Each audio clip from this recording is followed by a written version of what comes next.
Você já teve a nítida sensação de que Deus fechou uma porta na sua cara, mesmo quando você estava tentando fazer algo bom ou trabalhar na obra dele? Às vezes, um não do Espírito Santo é o maior livramento e o passaporte para o maior avanço missionário da sua vida. Na lição de número 4 deste trimestre, nós vamos entender como a igreja primitiva aprendeu a romper fronteiras geográficas e culturais, não pelo ativismo humano, mas pela sensibilidade de ouvir as direções e os bloqueios do Espírito Santo. Seja muito bem-vindo ao canal. Se você quer ir além da leitura superficial da lição e deseja aprender o contexto profundo, aplicar na sua vida e experimentar uma transformação real através da palavra, você está no lugar certo. Eu sou o seu parceiro de estudos e hoje nós vamos destrinchar a lição de número 4 do terceiro trimestre de 2026 das lições bíblicas da CPAD para adultos, com o tema O Espírito que nos guia para além das fronteiras. Já deixe o seu like, se inscreva no canal e ative o sininho para não perder nenhum subsídio desta jornada por Atos dos Apóstolos. Vamos analisar o texto áureo e a verdade prática da nossa lição? O nosso texto áureo está em Atos, capítulos 16 e versículo 5. De sorte que as igrejas eram confirmadas na fé e cada dia cresciam em número. Preste muita atenção aqui, meu irmão. Há uma ordem divina, inegociável neste versículo. Lucas usa a palavra grega estéreo para confirmadas, que significa tornar firme, sólido como uma rocha. O crescimento quantitativo da igreja é consequência direta do seu amadurecimento qualitativo. Uma igreja que não tem solidez doutrinária e espiritual na fé não aguenta o peso do crescimento numérico. Primeiro, profundidade, depois, expansão. E a verdade prática, ela complementa isso perfeitamente. Diz assim: o Espírito Santo não apenas guia o cristão em seus passos, mas também o impede de avançar quando isso não está de acordo com a vontade de Deus. Nós vivemos em uma geração obcecada pelo ativismo, onde parar é visto como fracasso. Mas a Bíblia nos ensina a respeitar a soberania pneumatológica. O Espírito Santo tanto sopra a vela para avançarmos, quanto lança a âncora para nos segurar. Bloqueios divinos não são rejeições, são redirecionamentos estratégicos. Para você entender o cenário da lição de hoje, nós estamos no início da segunda viagem missionária de Paulo. O Concílio de Jerusalém, que resolveu aquela crise da circuncisão, acabou de acontecer.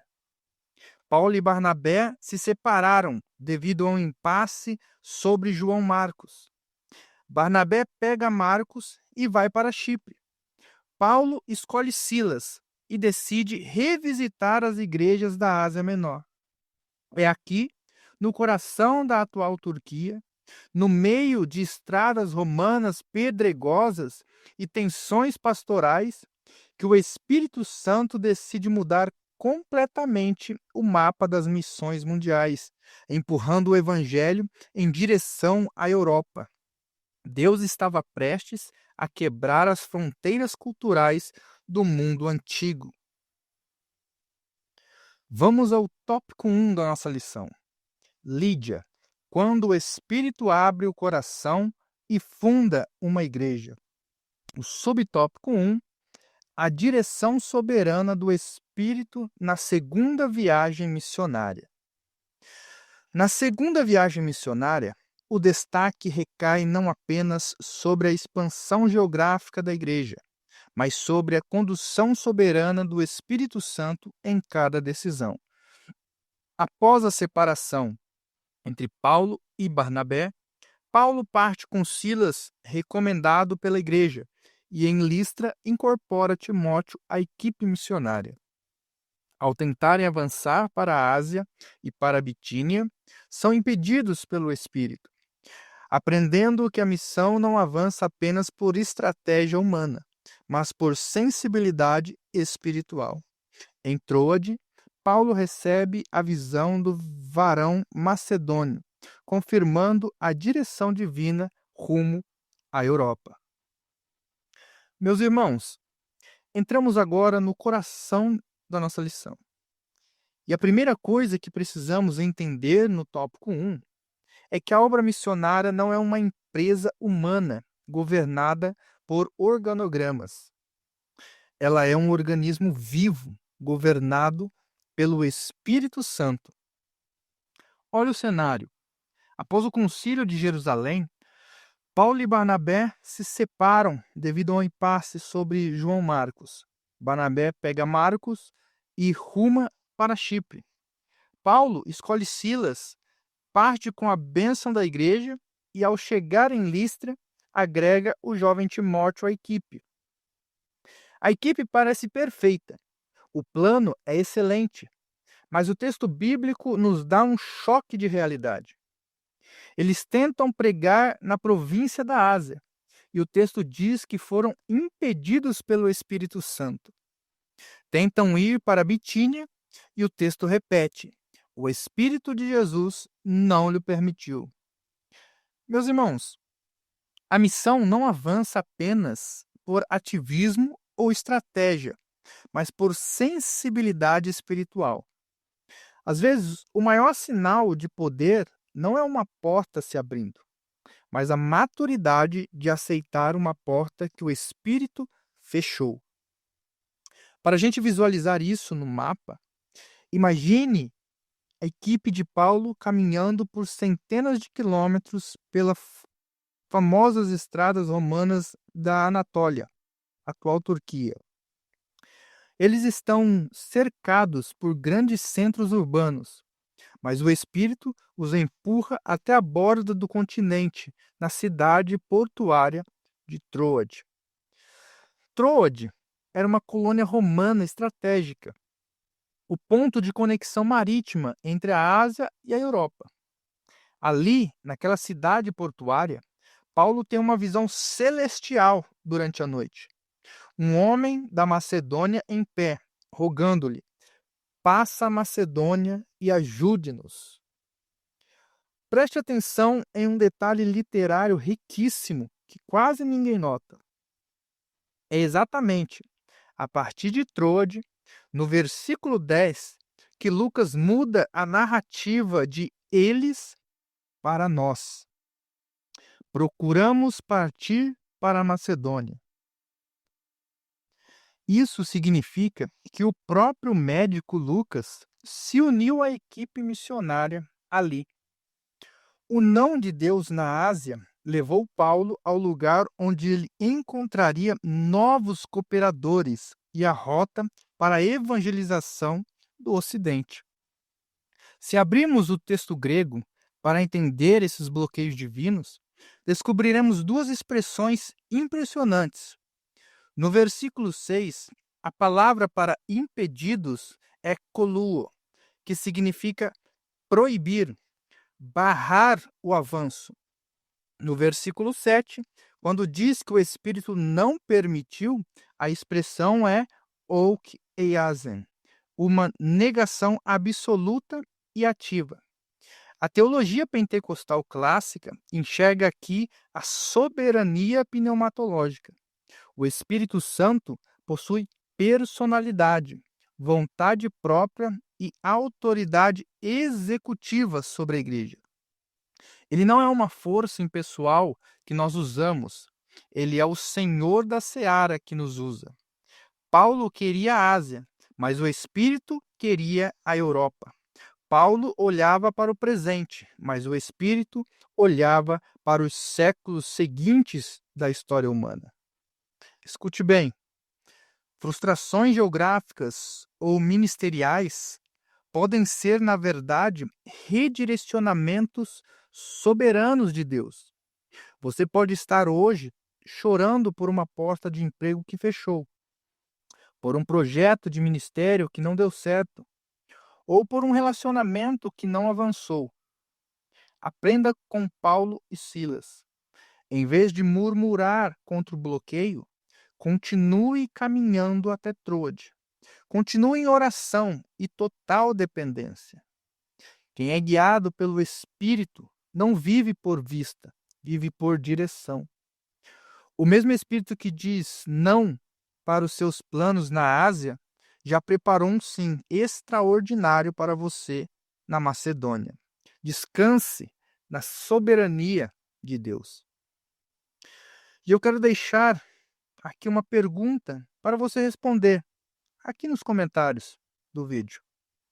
Você já viveu uma experiência onde Deus fechou uma porta que parecia perfeita e logo depois você entendeu que aquilo foi um livramento ou um direcionamento melhor? Deixe seu testemunho aqui embaixo, pois a sua experiência pode fortalecer a fé de um irmão que está enfrentando um não de Deus hoje. Vamos para o subtópico 2 da nossa lição? Fé sincera, sensibilidade espiritual e hospitalidade de Lídia. Lídia é apresentada como adoradora de Deus, provavelmente uma gentia temente ao Senhor, comerciante de púrpura, originária de Tiatira. Possuía boa condição financeira, mas não era dominada pelo materialismo. Em Filipos, demonstra sensibilidade espiritual ao participar das reuniões de oração. O texto afirma que o Senhor lhe abriu o coração para atender a mensagem de Paulo, revelando que a conversão é obra da graça divina. Lídia crê, é batizada com a sua casa e coloca seus bens a serviço do reino, tornando seu lar o primeiro núcleo da igreja em um solo europeu. Meus irmãos, depois de Paulo e Silas receberem o sim de Deus para ir à Macedônia, eles desembarcam em Neápolis e avançam até Filipos, uma colônia romana de extrema importância. E aqui, o roteiro do Espírito Santo volta a quebrar todas as expectativas humanas. Normalmente, Paulo iniciava sua estratégia de pregação indo direto à sinagoga local. Mas em Filipos, a comunidade judaica era tão pequena que nem sinagoga havia. Para se construir uma, a tradição judaica exigia pelo menos 10 homens, chefes de família. Sem um templo, onde a equipe missionária vai procurar pessoas com sede de Deus, à beira de um rio. No sábado, eles vão até a margem do rio Gangites e encontram um grupo de oração formado exclusivamente por mulheres. É nesse cenário simples, fora dos grandes palcos religiosos, que o evangelho entra na Europa. E a primeira convertida do continente ocidental não é um filósofo de Atenas ou um centurião de Roma, mas uma mulher estrangeira chamada Lídia. Quem era Lídia? O texto nos dá pistas arqueológicas e culturais fantásticas. Ela era natural de Tiatira, uma cidade localizada na Ásia Menor, famosa por suas corporações de artesãos e principalmente pela produção de corantes e tecidos tingidos. Lídia era uma comerciante de púrpura. Entenda o peso disso, irmãos. A púrpura era o tecido mais caro, luxuoso e exclusivo do Império Romano, usado pela elite, por senadores e pela realeza. Isso significa que Lídia era uma mulher de negócios, independente, bem-sucedida e de excelente condição financeira. Mas preste atenção no detalhe bíblico. Embora vivesse cercada pelo luxo e pelo comércio de alta sociedade, o coração de Lídia não era dominado pelo materialismo. Ela tinha fome espiritual. Ela é descrita como adoradora de Deus, termo usado para gentios que haviam abandonado o paganismo e buscavam o Deus de Israel. O versículo 14 de Atos 16 traz uma das declarações teológicas mais lindas sobre a salvação. Lucas escreve: "E o Senhor lhe abriu o coração para que estivesse atenta ao que Paulo dizia." Se olharmos o termo grego para abriu, descobriremos a palavra dianoigo, que significa abrir completamente o que estava fechado, remover os obstáculos da mente. Veja o equilíbrio da soteriologia. Paulo estava pregando a responsabilidade humana, mas é o Senhor quem realiza a obra soberana de regeneração no interior de Lídia, a graça divina. A nossa mente natural está obscurecida pelo pecado, para que ninguém creia no Evangelho. O Espírito Santo precisa fazer esse milagre silencioso de abrir as portas da alma. Lídia ouve, crê, e o resultado imediato da sua fé é público. Ela e toda a sua casa são batizadas. Primeiro, Lídia nos ensina que a verdadeira conversão gera desprendimento e generosidade. No momento em que ela foi batizada, ela não guardou a bênção para si. Ela constrangeu os apóstolos, dizendo: "Se julgais que eu sou fiel ao Senhor, entrai em minha casa e ficai ali." Ela colocou sua liderança, sua casa e seus bens materiais à disposição do reino de Deus. O lar daquela empresária se tornou a base missionária da Europa, a primeira igreja plantada em solo europeu. Segundo, isso nos dá uma lição sobre onde o Espírito opera. Às vezes, nós gastamos energia tentando impressionar os grandes centros e as grandes mentes, mas o Espírito Santo está nos enviando para a beira do rio, para os pequenos grupos de oração, para as pessoas simples que estão sedentas por Deus. Não despreze os pequenos começos do seu ministério. Para fecharmos este bloco, eu quero que você comente aqui embaixo. Sua casa tem sido um lugar de hospitalidade e apoio para a obra de Deus e para os servos do Senhor, assim como era a casa de Lídia? Como podemos usar o que Deus nos deu financeiramente para impulsionar a pregação do Evangelho? Deixe sua opinião aqui nos comentários, compartilhe conosco. Vamos avançar para o subtópico 3. A pregação em Filipos. Simplicidade, graça e poder transformador. Sem sinagoga, Paulo inicia a missão junto a mulheres reunidas à beira do rio. Ali, em um ambiente simples, o evangelho produz frutos eternos. Lídia responde com fé e obediência, ensinando que Deus age tanto em grandes centros quanto em encontros humildes. Sua conversão inaugura a igreja em Filipos e revela que onde o Espírito abre corações, o reino avança. Contudo, a mesma cidade que recebe o Evangelho também manifestará oposição espiritual, preparando o cenário para a libertação da jovem possessa, que veremos no próximo tópico.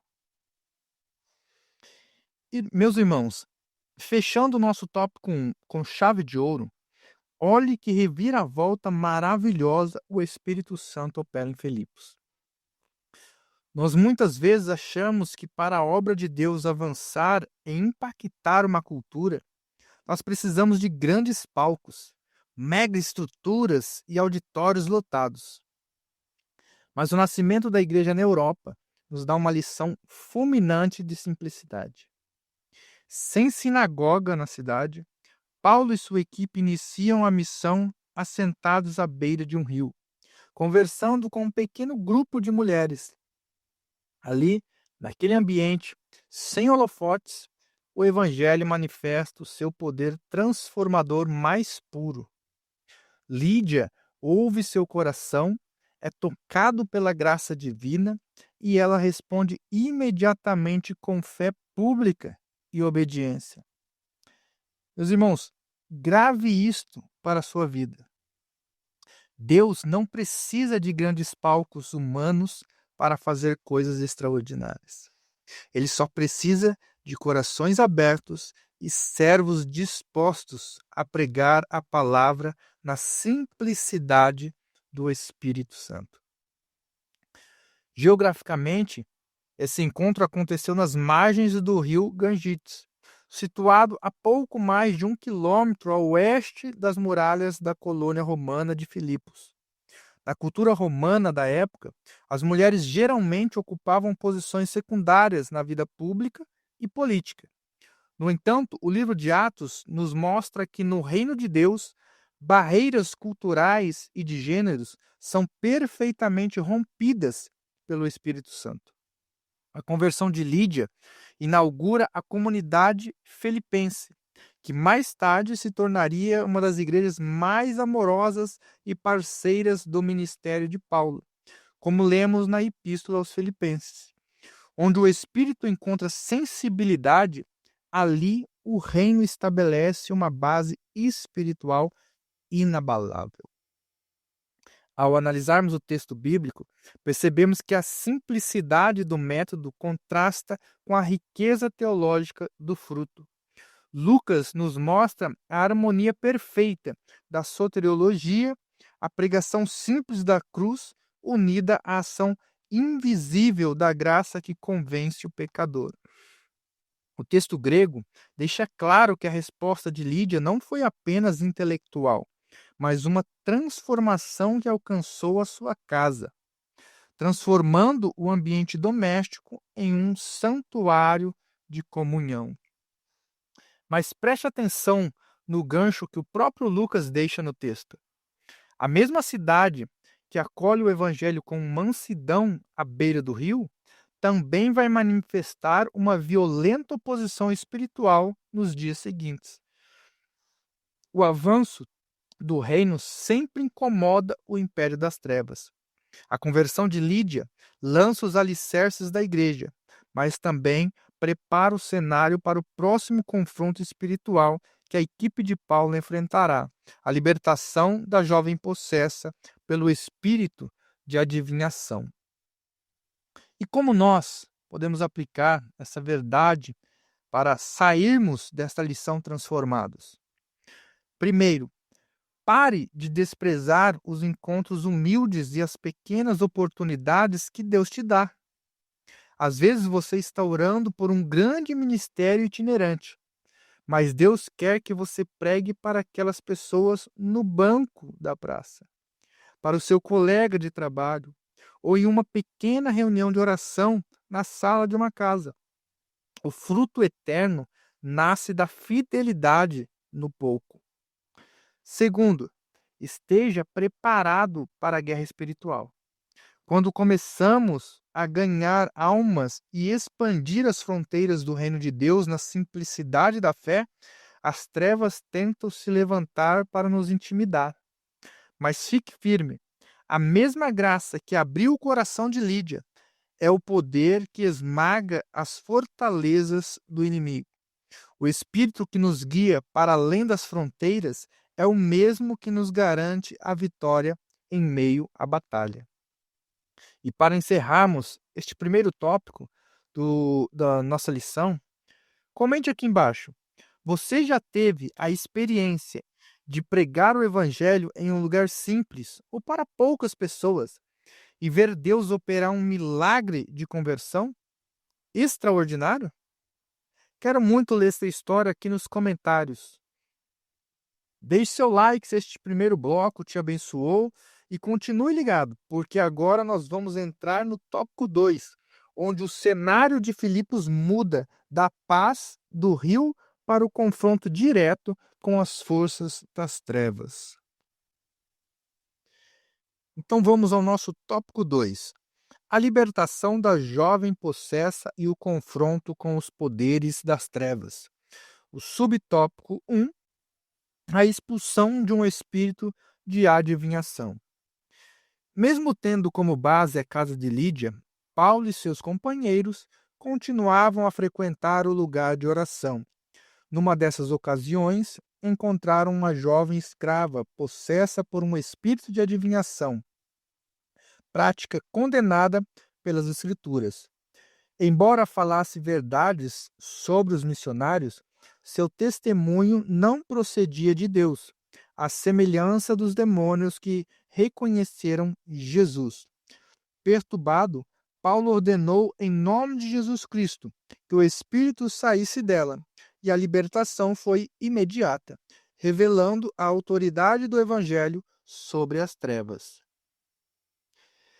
Meus irmãos, entramos agora no tópico 2 e o cenário em Filipos muda drasticamente.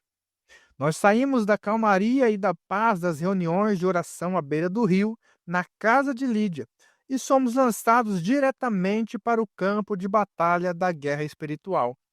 O texto sagrado relata que enquanto Paulo e sua equipe continuavam a frequentar o lugar de oração, eles passaram a ser sistematicamente seguidos e importunados por uma jovem escrava possessa por um espírito de adivinhação.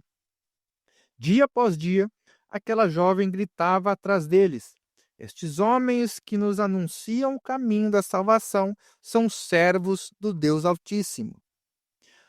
Olhando superficialmente, parecia uma propaganda gratuita e genuína para o ministério de Paulo. Mas o apóstolo, dotado de profundo discernimento espiritual, percebeu a armadilha.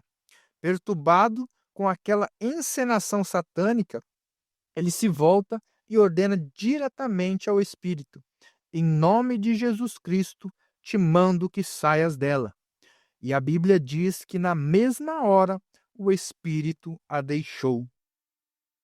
O evangelho manifestou de forma imediata a sua autoridade absoluta sobre o império das trevas.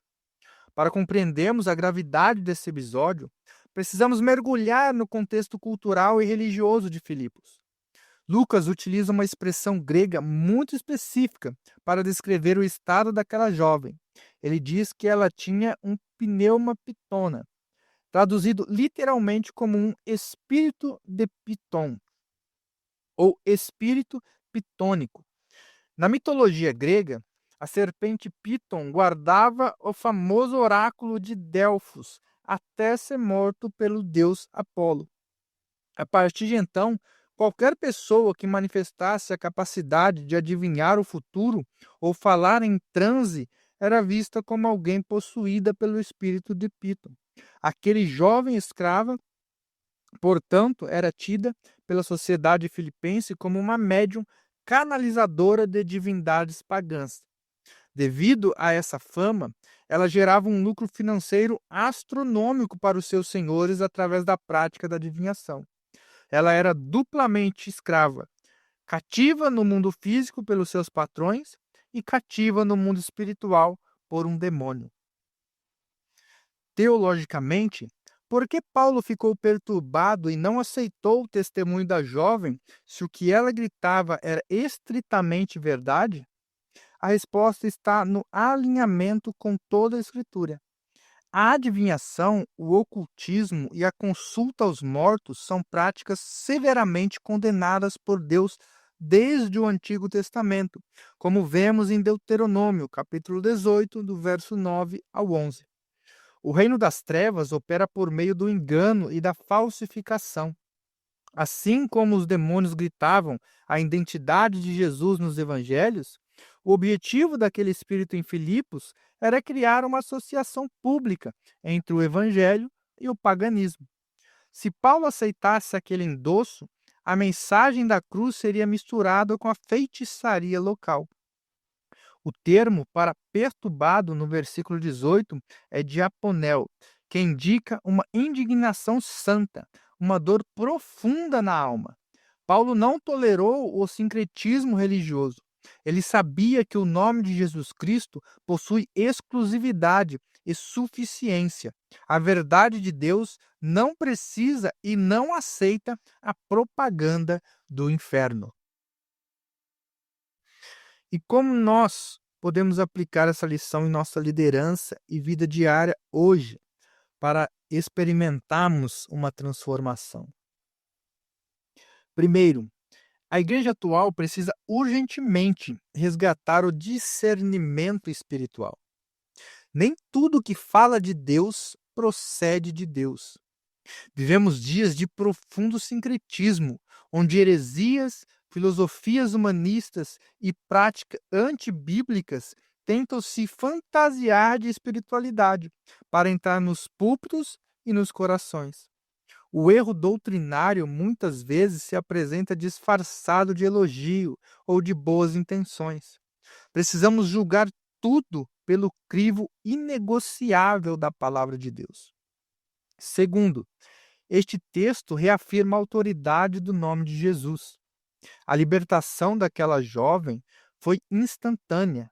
Não houve rituais complexos, gritaria ou barganha. Houve apenas a palavra de autoridade fundamentada no nome que está acima de todo nome. Se você está enfrentando oposição espiritual na sua família, no seu ministério ou na sua mente, lembre-se, as trevas continuam batendo em retirada diante do poder do Evangelho de Cristo. E para fecharmos este bloco, com uma boa reflexão, comente aqui embaixo como a sua igreja local tem se guardado contra as sutilezas do sincretismo religioso e mantido a pureza da sã doutrina nos dias de hoje. Compartilhe sua visão e sua experiência pedagógica conosco. E se este comentário te equipou para a sua aula, deixe seu like. Prepare-se, porque no próximo Subtópico nós vamos ver a reação furiosa dos senhores daquela jovem, quando perceberam que a fonte de lucro deles havia secado. Vamos ao subtópico 2. A reação dos exploradores e a perseguição injusta. A libertação da jovem significou prejuízo financeiro para seus senhores, que, movidos por interesses econômicos, arrastaram Paulo e Silas às autoridades. Sob falsas acusações e perturbação da ordem pública, os missionários foram condenados sem julgamento, açoitados publicamente e lançados na prisão. A fé cristã mostrou-se uma ameaça, não à ordem social, mas a sistemas de exploração travestidos de religiosidade. Meus irmãos, entramos agora no subtópico 2. E o que vemos aqui é o exato momento em que o confronto espiritual se desdobra em um violento confronto social e financeiro. Preste muita atenção na virada do texto bíblico. No momento em que aquela jovem é liberta do demônio, a reação dos seus senhores não é de celebração pela restauração da dignidade dela. O versículo 19 diz expressamente: E vendo os seus senhores que a esperança do seu lucro estava perdida, prenderam Paulo e Silas e os levaram à praça, à presença dos magistrados. Veja que loucura! A libertação espiritual de uma vida significou a ruína financeira de um sistema explorador. Movidos puramente pela ganância, aqueles homens inflamam a multidão, arrastam os apóstolos ao tribunal romano sobre falsas acusações de perturbação da ordem pública. E sem direito a qualquer julgamento legal, Paulo e Silas são açoitados publicamente, com varas e lançados no calabouço mais profundo. O evangelho genuíno incomoda porque ele confronta diretamente o pecado estruturado no lucro e na exploração humana. Para a gente visualizar a cena histórica, os cenários desloca para a Ágora de Filipos, que era a praça pública central onde funcionava o mercado e o tribunal civil romano. Os donos da escrava usam uma estratégia política covarde. Eles apelam para o preconceito étnico e o orgulho nacionalista, dizendo aos magistrados: estes homens, sendo judeus, perturbaram a nossa cidade e pregam costumes que não nos é lícito receber nem praticar, visto que somos romanos. Filipos, como colônia militar de Roma, gozava do privilégio da lus italicum, direito itálico, o que isentava seus cidadãos de certos impostos e os obrigava a seguir estritamente as leis romanas. O judaísmo era uma religião tolerada, religio lícita, mas o proselitismo entre cidadãos romanos era ilegal.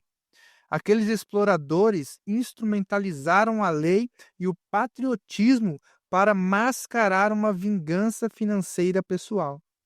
O Império das Trevas frequentemente se fantasia de defensor da moral e da ordem pública para tentar esmagar a Igreja. Teologicamente, Lucas nos apresenta uma radiografia da natureza humana caída. No grego, a expressão para a esperança do seu lucro estava perdida usa o verbo exerkomai, para perdida, que é exatamente o mesmo verbo usado no versículo anterior, quando o espírito saiu da menina. Lucas faz um trocadilho literário genial. Quando o demônio saiu, o lucro dos gananciosos saiu junto. O texto mostra que a oposição ao cristianismo em Filipos não nasceu de um debate teológico sobre a divindade de Cristo, mas do bolso dos opressores. A palavra para as acusações no versículo 20 sugere uma denúncia de agitação civil. A consequência foi severa. Os magistrados rasgaram as vestes dos missionários e ordenaram o açoitamento, que significa golpear com varas de madeira.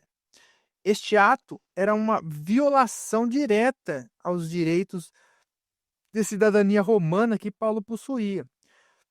Mas a fúria da multidão e a corrupção das autoridades atropelaram a justiça.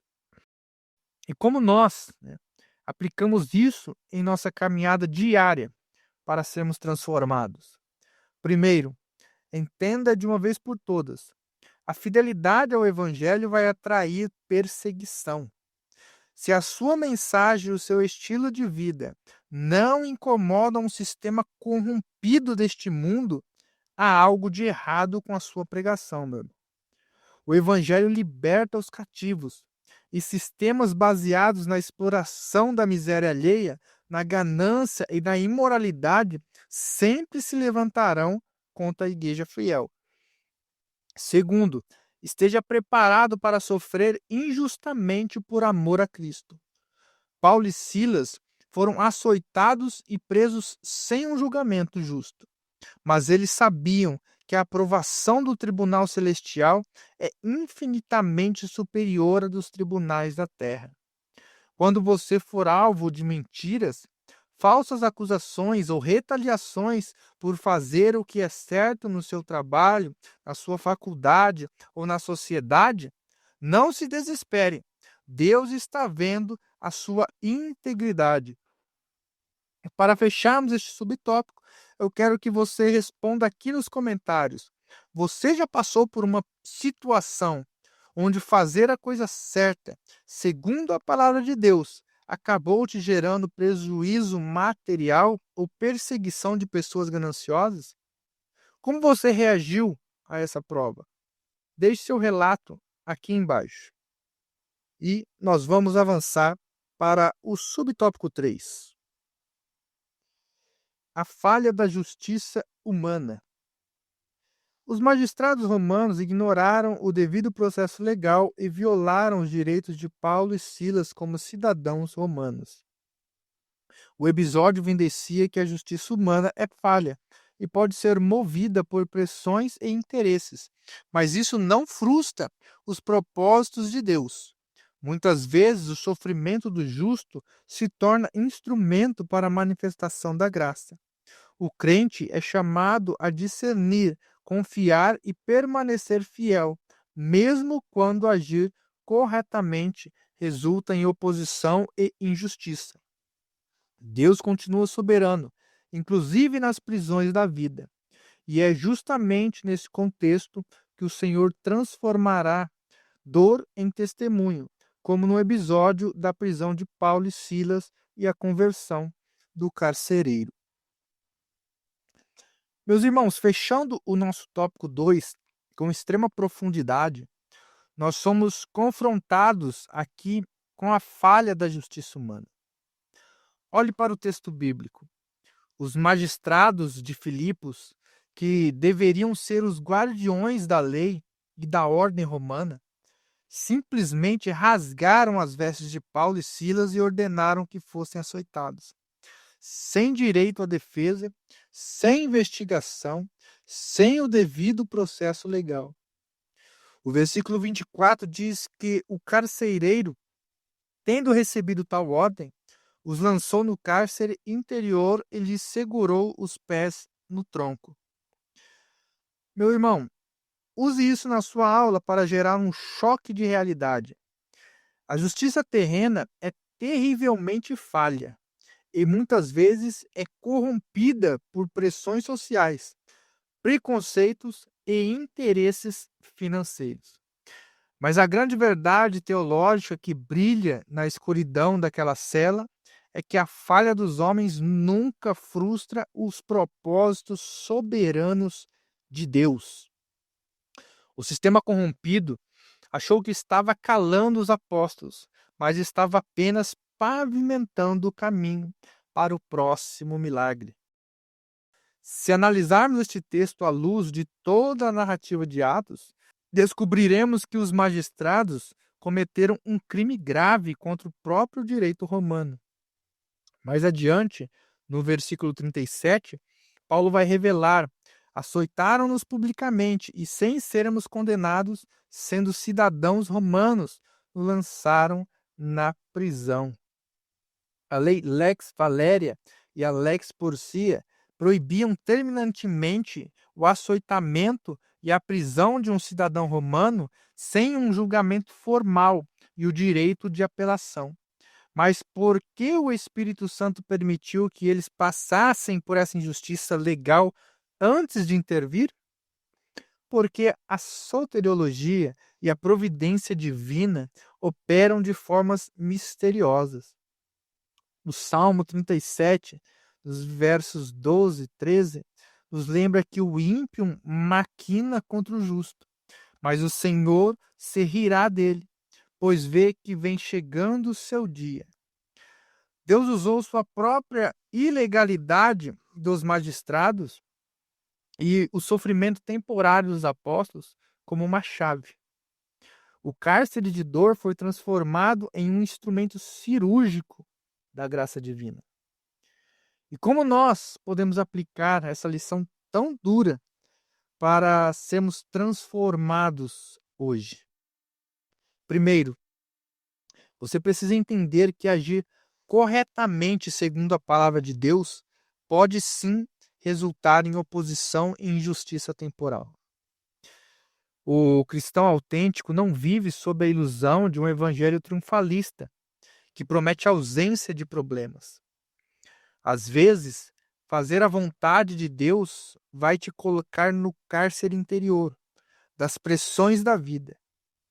A pergunta é: você continuará fiel mesmo quando o mundo for injusto com você? Segundo, lembre-se de que Deus continua soberano, inclusive nas prisões da vida. Onde o homem vê o fim da linha, Deus vê o cenário perfeito para um testemunho poderoso. É exatamente nessa meia-noite da alma, com as costas sangrando e os pés no tronco, que o Senhor está prestes a transformar a sua dor em um farol de salvação. Não murmure contra a injustiça humana. Confie no veredito do justo juiz. E para encerrarmos este tópico, deixe sua resposta aqui nos comentários. Você consegue manter a sua fé e a sua confiança na soberania de Deus, mesmo quando as circunstâncias ao seu redor parecem completamente injustas? Como essa lição fortalece o seu coração para os dias difíceis? Deixe seu like se este vídeo está enriquecendo o seu conhecimento bíblico. E prepare-se, meu irmão, porque a introdução e o tópico 2 terminaram, mas já iremos entrar no tópico 3, para vermos as paredes deste cárcere tremerem com o poder do louvor. Você está pronto? Então, venha comigo para o tópico 3 da nossa lição. A prisão de Paulo e Silas e a conversão do carcereiro. O subtópico 1, açoitados e presos por causa do evangelho. Falsamente acusados, Paulo e Silas foram publicamente açoitados e lançados no cárcere interior de Filipos, com os pés presos no tronco. Tratados como criminosos perigosos, sofreram humilhação, dor e injustiça. O cárcere interior, provavelmente localizado no subsolo, era um lugar de escuridão e sofrimento externo. Contudo, aquele ambiente de aflição tornou-se cenário da manifestação do poder de Deus, mostrando que nenhuma prisão é capaz de limitar a ação soberana do Senhor. Meus irmãos, entramos agora no tópico 3 da nossa lição. Se no bloco anterior nós testemunhamos a falha escandalosa da justiça humana, aqui nós contemplamos o cenário onde a dor física se encontra com a soberania de Deus. O texto bíblico relata que após serem falsamente acusados pelos gananciosos exploradores de Filipos, Paulo e Silas foram publicamente despidos, açoitados com varas e lançados no coração da prisão. O versículo 24 deixa claro o nível de rigor e hostilidade. O carcereiro recebeu ordens expressas de guardá-los com total segurança e, por isso, os lançou no cárcere interior. Ele segurou os pés no tronco. Eles foram tratados não como meros prisioneiros, mas como criminosos de alta periculosidade. Humanamente, o cenário era de derrota, humilhação e dor extrema. Mas, meu irmão, coloque isso bem grande na sua mente e no esboço da sua aula. O cárcere interior de Filipos não era o fim da linha para os apóstolos. Era apenas o palco que Deus escolheu para manifestar o seu poder extraordinário. Nenhuma prisão terrena possui paredes altas o suficiente para limitar a ação soberana do Senhor. Para que você possa visualizar o tamanho do sofrimento de Paulo e Silas, precisamos entender o que era uma prisão romana no primeiro século. Arqueologicamente, o cárcere interior, ou Tullianum, era uma masmorra subterrânea, completamente escura, sem ventilação, fria e infestada de ratos. O tronco onde prenderam os pés deles era o nervus, um instrumento de tortura feito de madeira pesada com vários furos.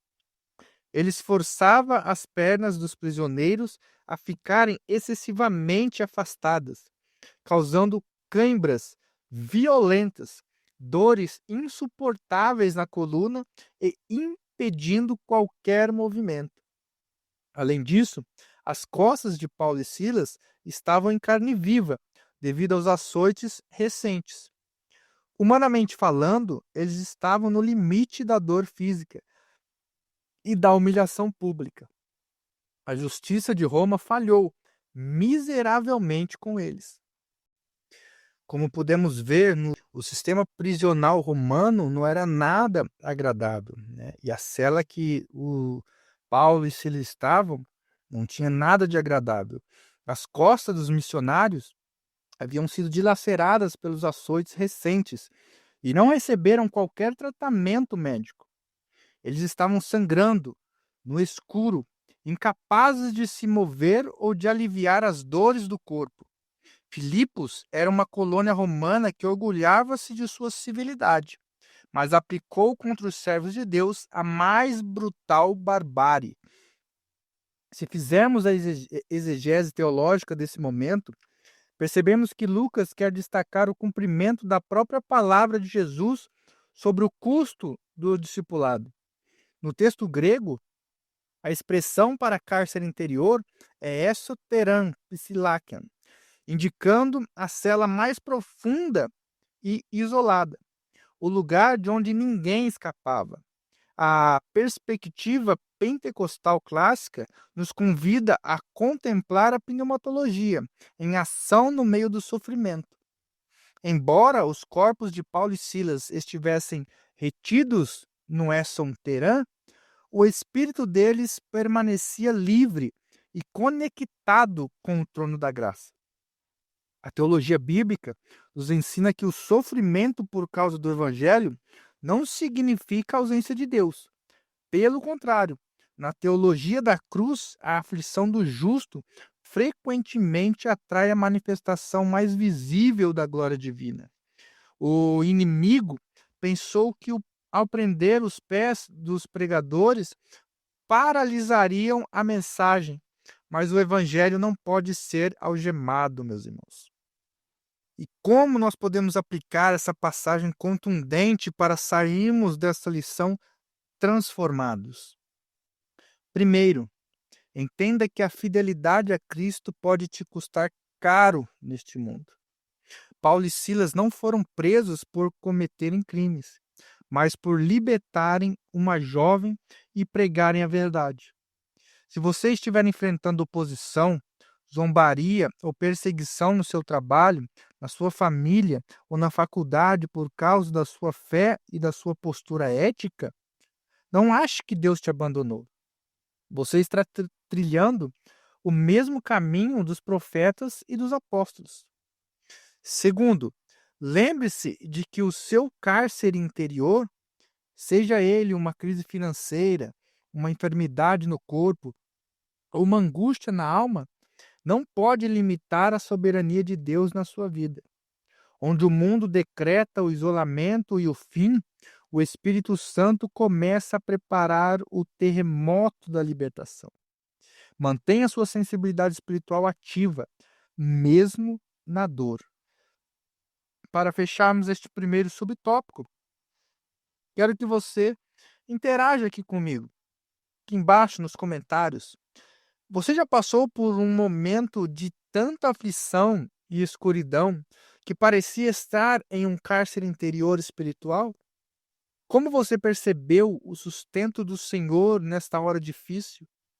Deixe seu comentário para edificar a nossa comunidade. Deixe seu like no vídeo se você está curtindo esta profundidade e prepare-se para comentarmos o momento em que o louvor da meia-noite abala as estruturas de Filipos. Vamos comigo para o subtópico 2. O louvor que abre portas e transforma ambientes. Por volta da meia-noite, mesmo feridos e imobilizados, Paulo e Silas oravam e cantavam hinos a Deus. O louvor nascido em meia dor revelou uma fé que não depende das circunstâncias. Subitamente, um terremoto sacudiu a prisão, abriu as portas e soltou as cadeias de todos os presos. O milagre foi tão impactante que ninguém tentou fugir, evidenciando que a presença de Deus gera reverência e temor.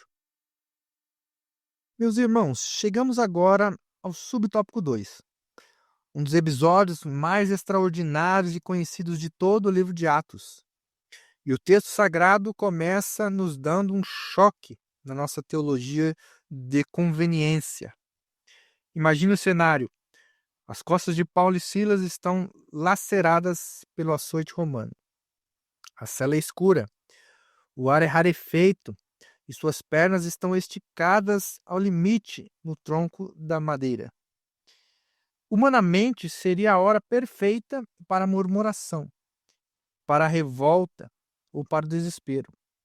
Mas o versículo 25 diz o seguinte: E perto da meia-noite, Paulo e Silas oravam e cantavam hinos a Deus, e os outros presos os escutavam. Preste atenção nisto, irmãos. Eles não cantaram porque receberam um livramento. Eles cantaram no meio da dor. E subitamente, enquanto o louvor subia, um terremoto violento sacudiu os alicerces do cárcere. As portas se abriram de par em par e as cadeias de todos os prisioneiros se soltaram. O milagre foi tão avassalador que gerou um temor profundo. Ninguém ousou fugir. O louvor que nasce no sofrimento tem o poder de quebrar correntes e transformar o ambiente mais hostil. Para que você possa compreender a dimensão histórica deste fato, vamos analisar o horário relatado por Lucas. Perto da meia-noite. No Império Romano, a noite era dividida em 4 vigílias militares. A meia-noite marcava a troca da segunda para a terceira vigília. Era um momento de silêncio absoluto na cidade, onde apenas o eco das sentinelas romanas era ouvido nas muralhas de Filipos. Naquele silêncio sepulcral da masmorra, o som que ecoava não era gemidos de agonia, mas cânticos de adoração. Lucas destaca que os outros presos os escutavam. A palavra para escutavam, no original, dá a ideia de ouvir com extrema atenção e fascínio. Aqueles detentos, acostumados com palavrões, gritos e choros na escuridão, nunca tinham ouvido nada igual. O ambiente espiritual daquela prisão romana começou a ser limpo e transformado pelo poder da adoração antes mesmo das paredes físicas tremerem. Se abrirmos o texto grego, descobriremos a riqueza da pneumatologia e da soteriologia nesta passagem. Lucas escreve que eles oravam e cantavam hinos, usando o termo hymnion, que se refere a cantar louvores especificamente direcionados à grandeza e soberania de Deus. Eles provavelmente estavam recitando os salmos do Halel.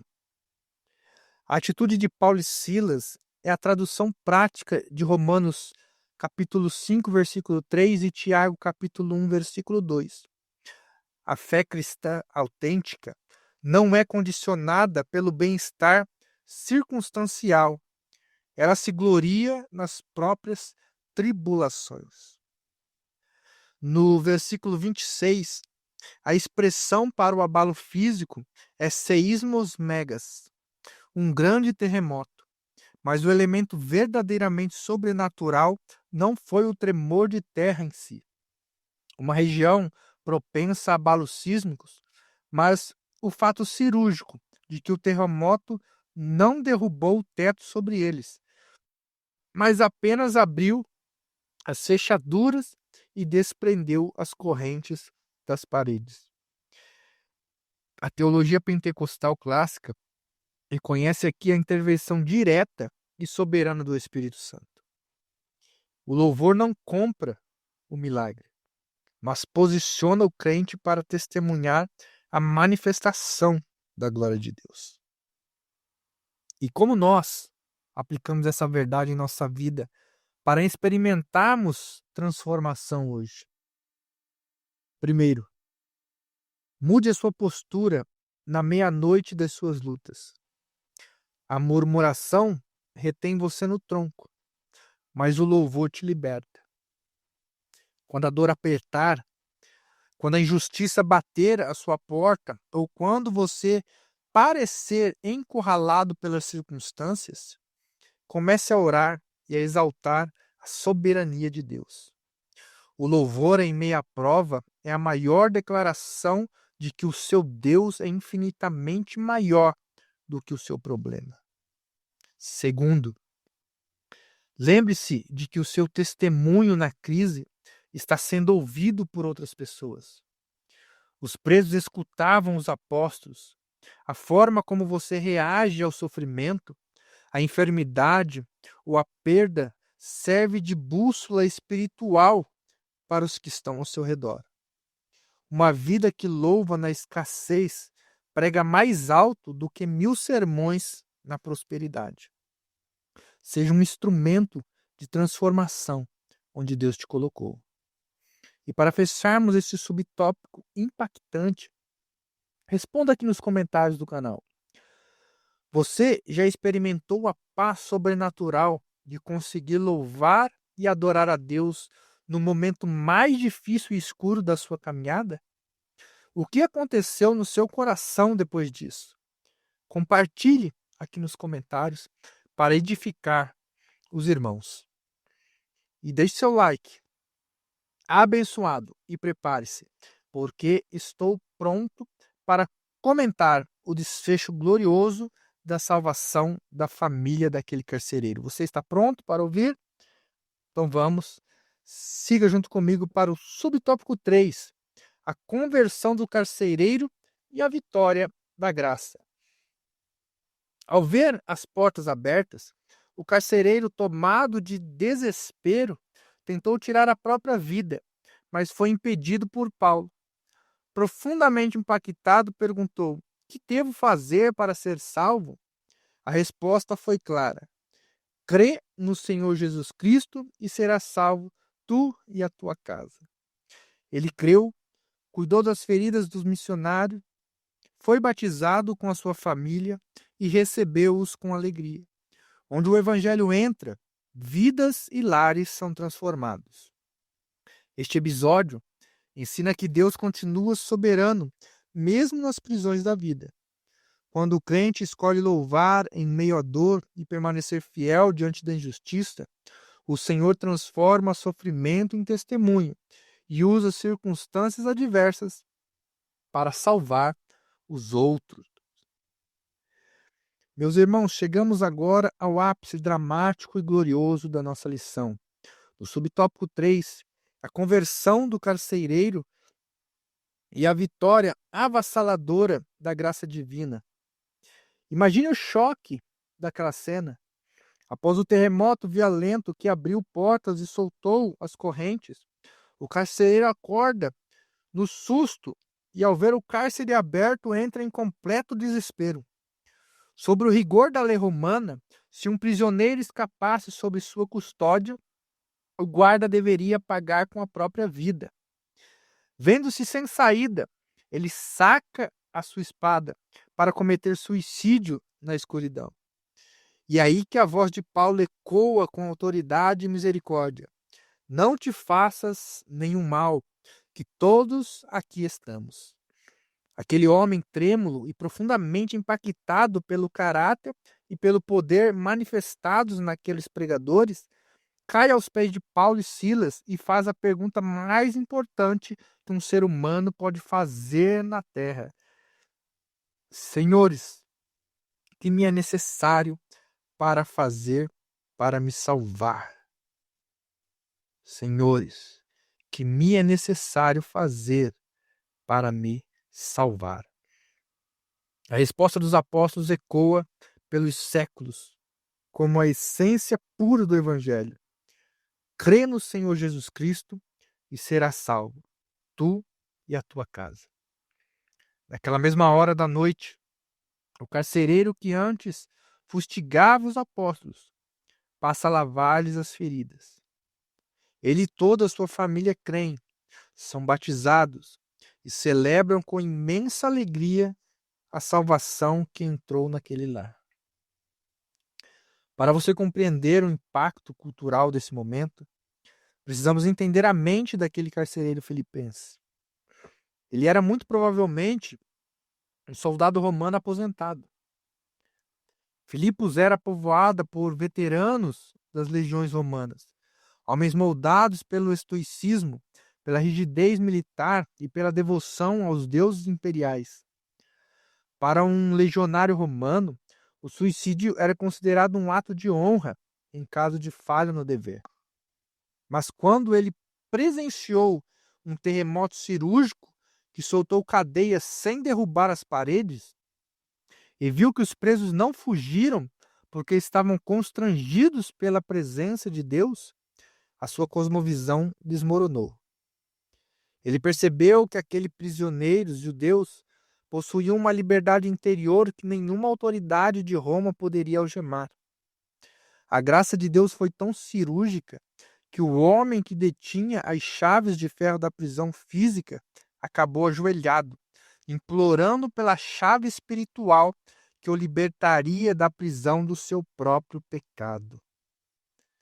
Se fizermos a exegese do versículo 31, descobriremos o coração da soteriologia na raiz histórica gramatical, quando Paulo diz: crê no Senhor Jesus Cristo. A palavra para crer no grego é pisteuson, que vai muito além de um mero assentimento intelectual. Significa depositar total confiança, render a lealdade da vida a alguém. Paulo apresenta os títulos completos de Cristo. Ele é o Senhor, Kyrios, o soberano absoluto, não César. Ele é Jesus, o Salvador, e ele é o Cristo, Christos, o Messias prometido. A promessa tu e tua casa não ensina uma salvação automática ou por osmose familiar, mas estabelece o lar como um ambiente onde a fé deve se expandir. O versículo 32 diz que eles lhe pregaram a palavra do Senhor e a todos os que estavam em sua casa. A resposta foi comunitária. Houve audição da palavra, arrependimento prático demonstrado no cuidado com as feridas dos apóstolos e o batismo imediato de toda a casa. A regeneração opera uma mudança tão radical que, como Paulo escreveria mais tarde em 2 Coríntios capítulo 5, versículo 17, se alguém está em Cristo, nova criatura é. As coisas velhas já passaram, eis que tudo se fez novo. Glória a Deus. E como nós podemos aplicar e ser transformado por esse desfecho extraordinário? Primeiro, entenda que Deus usa as circunstâncias adversas da sua vida para alcançar e salvar outros.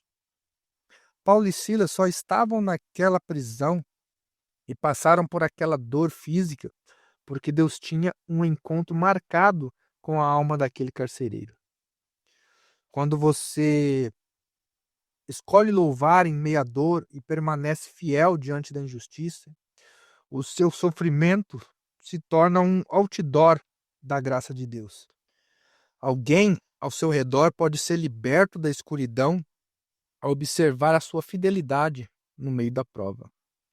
Segundo, o evangelho genuíno não muda apenas indivíduos. Ele transforma lares inteiros.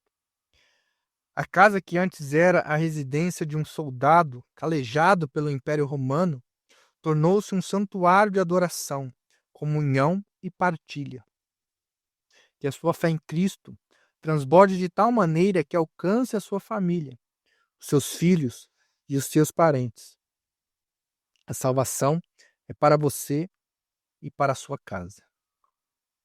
E para encerrarmos este grande bloco, responda aqui nos comentários. Você tem orado e testemunhado com expectativa pela salvação da sua casa e da sua família?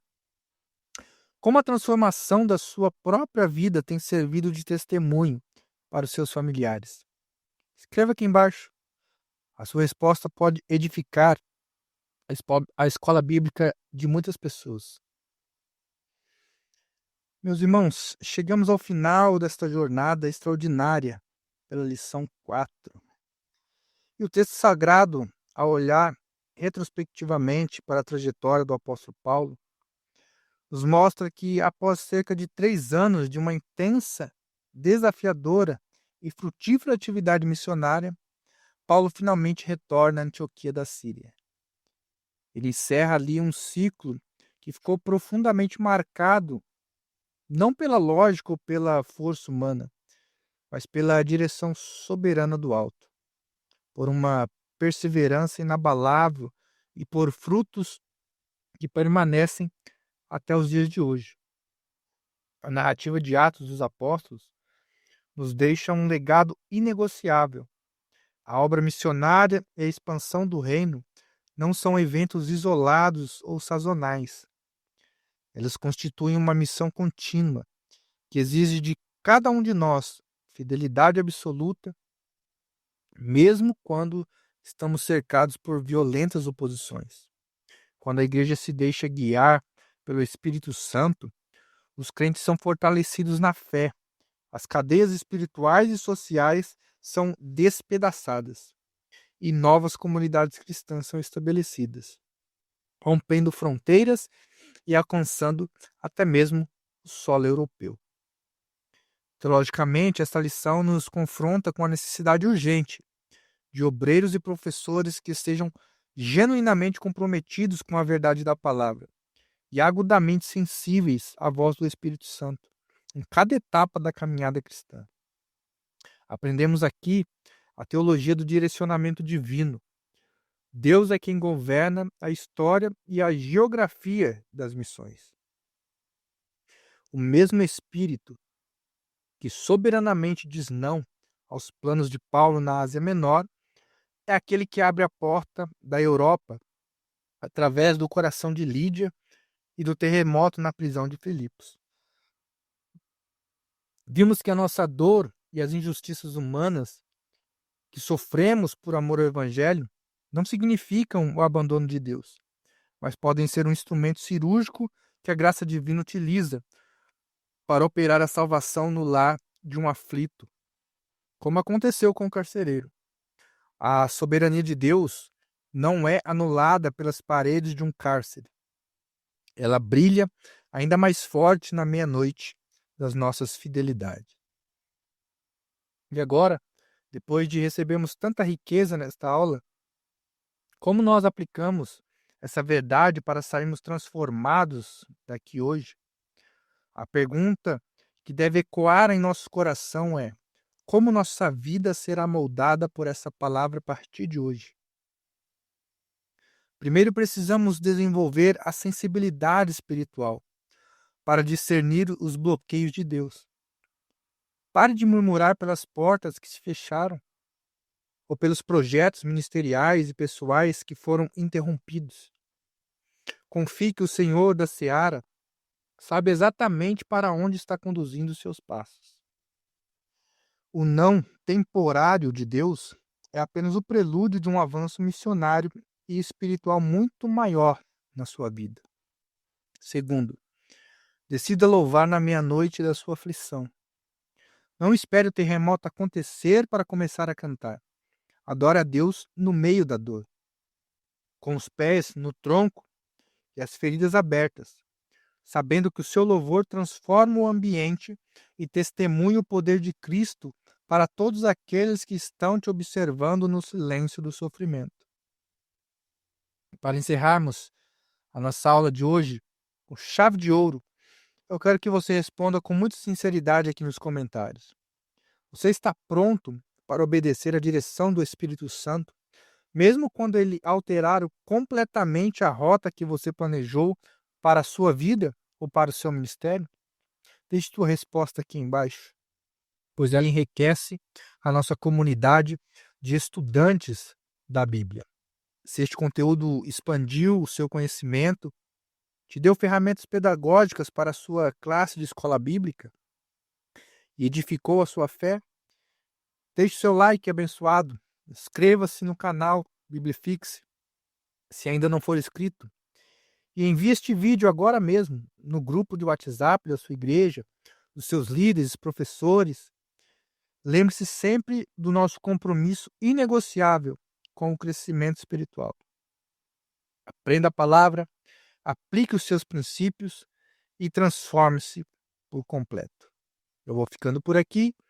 Que o Espírito Santo guie você para além de todas as fronteiras nesta semana.